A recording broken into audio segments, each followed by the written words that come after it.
پاکستان میں حالیہ دنوں میں نہ صرف بجلی کی قیمتوں میں اضافہ ہوا بلکہ اشیائے خورد و نوش اور پیٹرول بھی مہنگا ہوا، جس سے عوام پریشان ہے۔ اور اب شوبز شخصیات نے بھی اپنے گھر آنے والے بجلی کے بلوں سے متعلق بتایا۔ سعدیہ امام نے بتایا کہ چند ماہ قبل ان کے گھر کا بجلی کا بل 67,000 روپے آیا تھا، جس کے بعد انہوں نے سولر سسٹم لگوا لیا۔ سولر لگوانے کے بعد جو پہلا بل آیا وہ 19,000 روپے تھا اور 5,000 روپے ٹیکس لگنے کے بعد بجلی کا بل 26,000 روپے ہو گیا۔ انہوں نے کہا کہ ان کے گھر میں بیک وقت 2 AC لازمی چل رہے ہوتے ہیں۔ اس کے علاوہ سعدیہ امام نے پیٹرول کے اخراجات کے حوالے سے کہا کہ میری گاڑی صرف بیٹی کو سکول چھوڑنے اور لے جانے کے لیے ہی باہر جاتی ہے۔ سعدیہ امام کا کہنا تھا کہ وہ ہر ہفتے اپنی گاڑی میں 40 سے زائد لیٹر پیٹرول ڈلواتی ہیں۔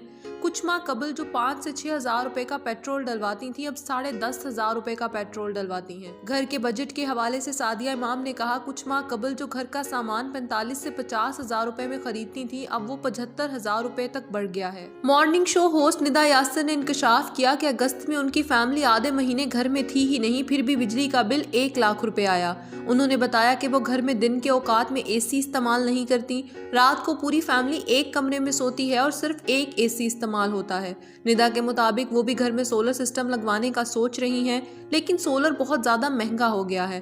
جو پہلے 8 لاکھ کا تھا پھر 15 کا ہوا، اب سنا ہے 22 یا 25 لاکھ کا ہو گیا ہے۔ پیٹرول سے متعلق سوال پر ندا یاسر نے کہا کہ ان کے گھر میں 4 گاڑیاں تھیں، پیٹرول مہنگا ہونے کے بعد انہوں نے 2 گاڑیاں فروخت کر دیں۔ کچھ روز قبل انہوں نے 25,000 روپے میں فل ٹینک پیٹرول ڈلوایا تھا، جسے وہ دیکھ کر دنگ رہ گئی۔ ماڈل اداکارہ فضا علی نے بتایا کہ AC نہ چلانے کے باوجود ان کے گھر کا بجلی کا بل 67,000 روپے آیا تھا۔ انہوں نے بتایا کہ بجلی کا بل کم کرنے کے لیے گھر میں سولر شیٹ یا سولر پینل لگوائیں۔ پوری دنیا اسی سسٹم پر چل رہی ہے۔ میزبان نادیہ خان نے اپنے گھر کے بجلی کے بل سے متعلق بتایا کہ گزشتہ ماہ وہ 3 ہفتے پاکستان میں نہیں تھیں، اس کے باوجود ان کے بجلی کا بل 75,000 روپے آیا ہے۔ انہوں نے کہا کہ پچھلے مہینے گھر میں نہ ہونے کے باوجود اتنا زیادہ بل آیا ہے تو میرے خیال میں اس ماہ شاید 1.5 کروڑ بل آئے گا۔